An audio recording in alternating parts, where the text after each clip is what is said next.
Hi, I'm Teresa Elling from Peaceful Home. I recently did a video called Surviving Sheltering at Home with Your Family, and I did promise to go in depth a little bit more about some of the topics that I brought up. So if this has been helpful to you, if you could like, subscribe, or share it, maybe with someone that could possibly use this information, that would be awesome. If you have any questions, you can ask those below. This topic today is on quiet time, and it's one of my favorite things to talk to parents about because it is such a simple thing to implement and it has such amazing results. So you get the most bang for your buck with this particular parenting tool than just about anything else. So I will start really with just our story. We have 6 children and we did homeschool. So our kids were home with us all day, every day. And when we started, even really before we were officially homeschooling, I can remember when my children were outgrowing their nap time. And I had gotten so accustomed to that's your free hour or two to get stuff done or to have some time alone. And when they outgrow naps, I hear most parents say, oh my goodness, my daughter stopped taking a nap. What am I going to do? And they just think that's the end of that time. But you can implement quiet time and get that time back for your family. And it's really important for every single member of the family to have some quiet time. So the way that we did that is we started with those that were napping. And you'll see this with toddlers where they start saying, I don't know nap, I'm not tired. And so I just started saying, you know what, you don't have to sleep, but we're gonna have quiet time. And I set the timer and had them go in their room and they had toys and they'd play for a couple of minutes. And then we would practice and extend the time bit by bit each day until they were up to, most of the time, an hour. And the little ones often would end up falling asleep. Sometimes they did, sometimes they didn't, and it doesn't matter. If they need to sleep, they can, and if not, you are still getting the benefits of quiet time.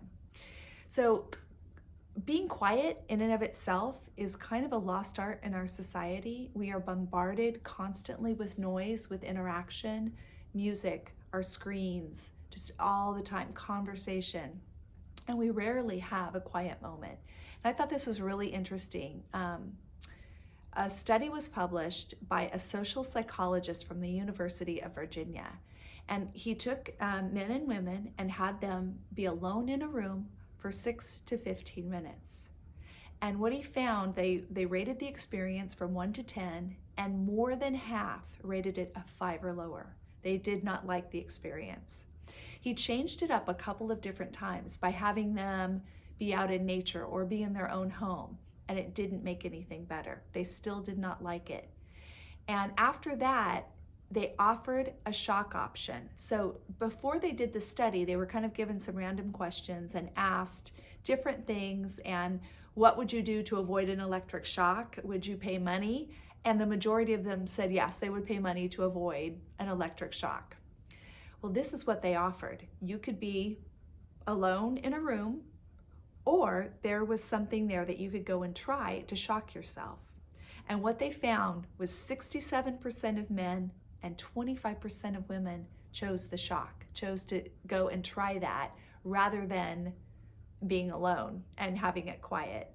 And the title of the study was something like, people would rather receive an electric shock than be alone in their own thoughts. And that is something to consider. We are very quick to fill the void. And I think we have an opportunity to start with our children when they're young, to be okay in their own thoughts, to be okay in the quiet, to be at peace, to be calm. So, who benefits from quiet time? Absolutely everyone. Studies have shown that even for adolescents, they have lower anxiety when they have some sort of quiet time in their day. It's definitely beneficial for adults. When should you do this? Every day. I would even recommend twice a day if you're homeschooling. If your kids are home all the time, it's helpful to do it twice a day. Even if you have a main quiet time that's for an hour, and then maybe right before dinner, you have another 20 or 30 minutes so that you can get dinner going, do what you need to do. That can be helpful for the family schedule and getting into an evening routine as well. Weekends, if possible. We usually didn't do quiet time on weekends, but what was happening Monday through Friday made it just so that our weekends ran smoothly. But if you find yourself home on an all-day Saturday, go ahead and have quiet time after lunch. It's a great idea. Summer break is an excellent time for kids to be having quiet time, and also family vacations, because you're out of your element, you're doing things that are unusual, and everyone's having a lot of fun, but there's not as much downtime. So being able to even have a break when you're on a family vacation could be very helpful.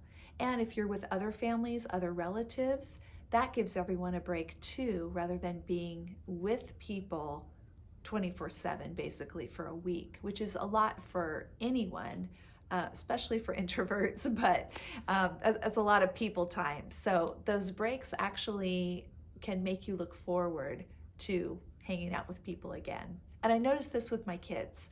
Every day, my children, it seemed like every week, at least one or two of them would ask, "Oh, can I have quiet time with so-and-so? We'll be really good, we won't talk." And they would just beg because they wanted to be with a sibling. And the answer was always no, and we were always consistent with that because we learned the hard way. And the thing is, after quiet time, they were so excited to play together again.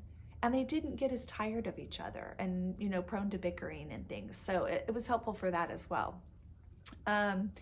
Where do you have quiet time? It doesn't really matter where. In fact, we would give our children the choice of being in their rooms or in another room in the house. Now, we had 6 kids and they did not all have their own bedrooms, so we had to split them up.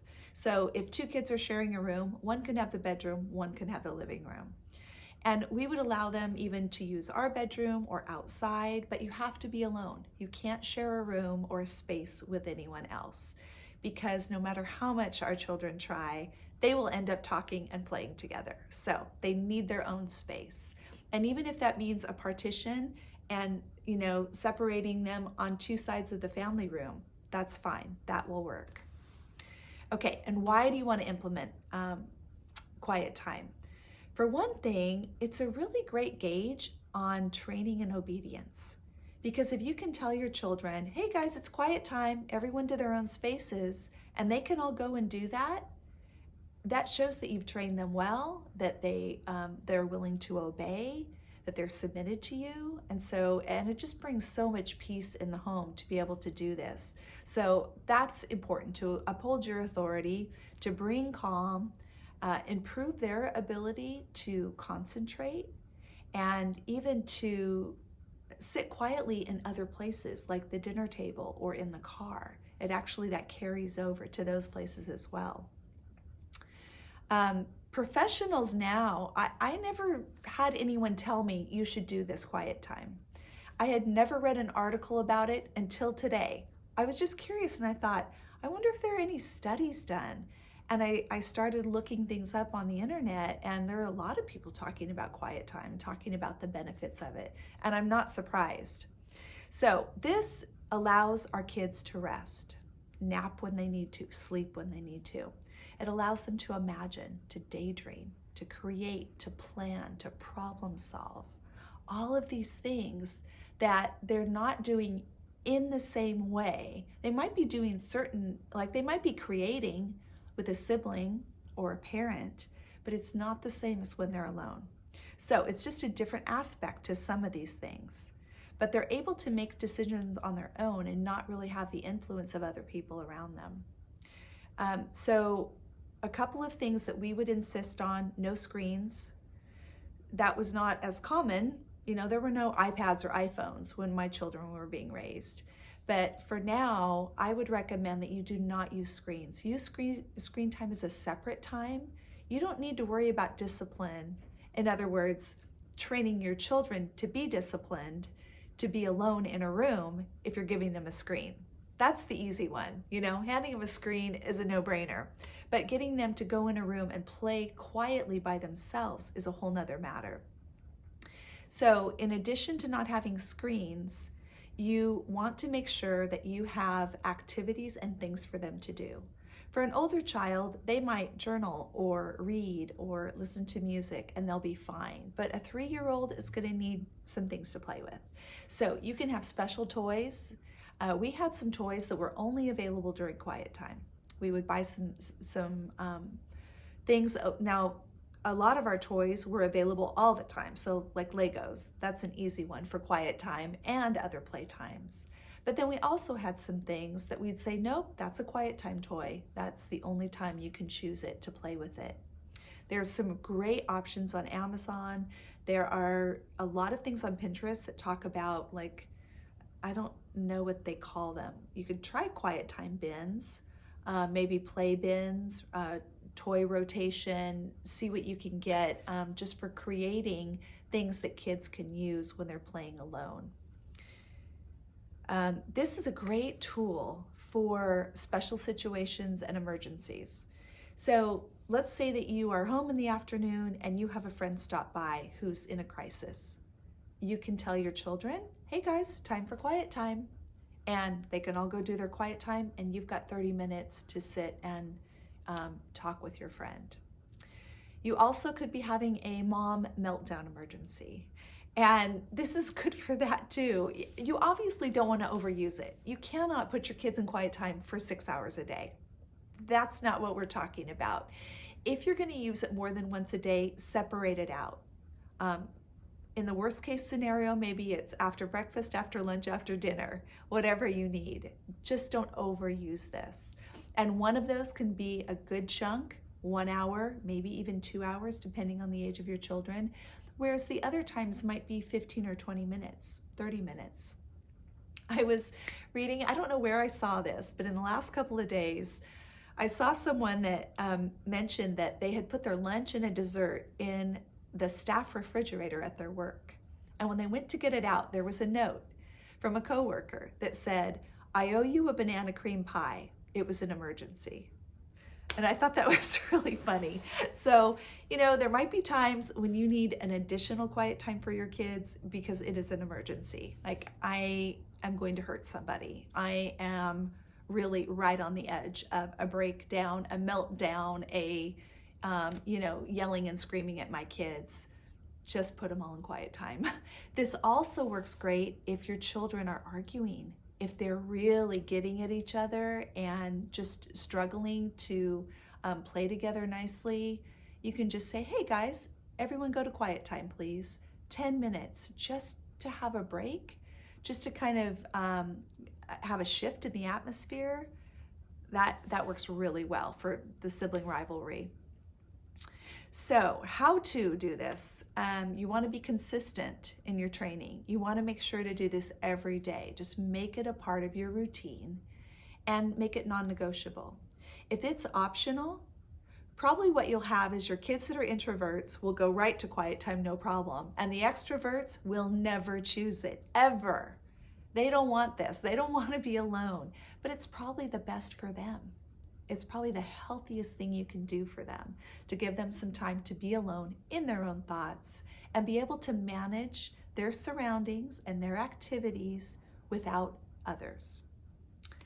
So the way that you can train, I suggest that you start by just sitting down with your kids and explaining that we're going to try something new. We're going to have a quiet time every day right after lunch.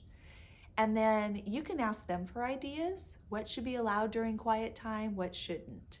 And of course, if you need to step in, and insist on something, then so be it. You don't want your kids to dictate every aspect of quiet time, but get their input. What kind of toys do they think they would like to have in quiet time?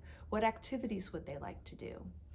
And then explain that you're going to set a timer and you will ask each of them. And I think this is really important. Go through exactly what you're going to do. You're going to say these words and use the exact same words every time. Okay, everyone, it's time for quiet time. And then explain. When mom says this, it means you're each going to go to your space. You're going to grab your toys along the way, go into your space, and you're going to remain there quietly until the timer goes off. When the timer goes off, hey guys, quiet time's over, come on out. And you want to start small and then build up. So depending on the age, when I first started this, I remember the first quiet time I had with Rachel, it was about 30 seconds. Actually, it wasn't even that long because I had her in her room with some toys, and I went through this whole thing with her. I think she was about 2.5. And I said, okay, I'm setting the timer, stay in your room. And I literally went around the door frame and made the timer go off and came back and said, quiet time's over, good job.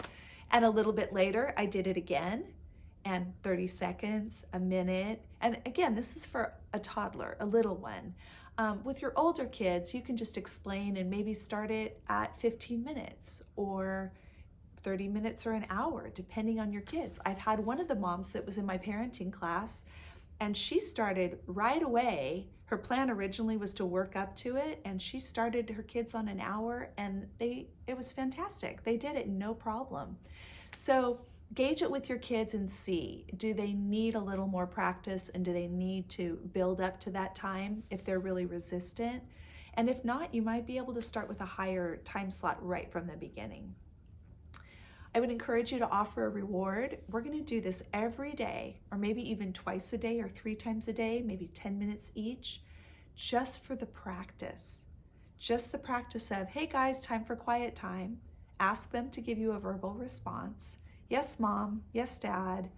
And they go and they do their thing. And then you can kind of check in. Good job, guys. 15 minutes later, timer goes off. Quiet time's over.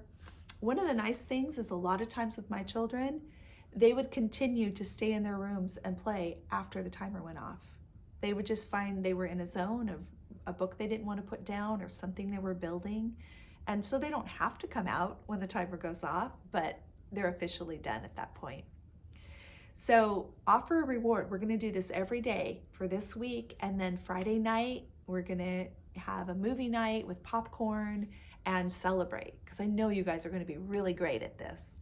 So that's just an idea of something you can do to help them get excited about implementing this. Now here's some helpful items. You do need a timer, and that can be as simple as a little rotating egg timer or a timer you set on your oven or your phone. You also can get alarm clocks that they make. You can try Amazon, try searching for sleep training clocks, something like that. Should give you the clocks that will light up different colors. I know the one that I've seen is red. So let's say you don't want your children to wake up and come out of their room before 7 a.m. You set their alarm so that it's red, meaning if they wake up early and they see the red light, they're not to get out of bed. And then right before, it'll turn yellow, meaning it's time to wake up, it's getting close, and green light means you can come out of your room. So you can set that not for bedtime or wake up time, but set it for their quiet time. And so they'll know when their quiet time is going to be over. Another thing that's helpful, especially with younger kids, is an audio or video monitor. Just having a baby monitor so you can hear what's going on, and video monitors. They have those on Amazon as well. They're a little more expensive, but you know, if you have a precocious 2-year-old, you might want the video monitor. You might want to really keep an eye on that child who tends to get into things. Some toys I would not recommend for the younger ones are things like paints or Play-Doh, anything that you don't want to leave them unsupervised with, because that could just be a huge mess. So just be careful of that stuff. Don't forget to have special toys just for quiet time. Another great thing is books on tape, books on CD that you can get at the library, where they can follow along, listening and reading the book. If you're going to do something like that, make sure that you train them ahead of time how to use those devices so that they don't have to keep calling for you if they get stuck. And again, I would not use you could get away with a book on audio, like through something like Audible, if your child is trustworthy enough that they're not going to go on and try to go on Netflix or something. But listening to books on tape, amazing choice. It's just so good for your kids. And in the homeschooling segment, I'm going to talk a lot about reading out loud and listening to books because there's so many benefits to that. The other supplies you can have are art supplies to their level of capability, pencils, chalk, markers, paints, whatever your child can handle and supervise, give them those things as well. And yeah, I think that's it. Again, if you have questions, just comment below. But I highly encourage you to implement quiet time, especially now with the sheltering in place. This is a difficult time for families, a difficult adjustment. So if you're struggling, don't feel guilty about taking an hour or two out of your day where everyone gets some peace. It's going to help you be a better parent, make you more attentive to your children, and it's really worth it. So give quiet time a try.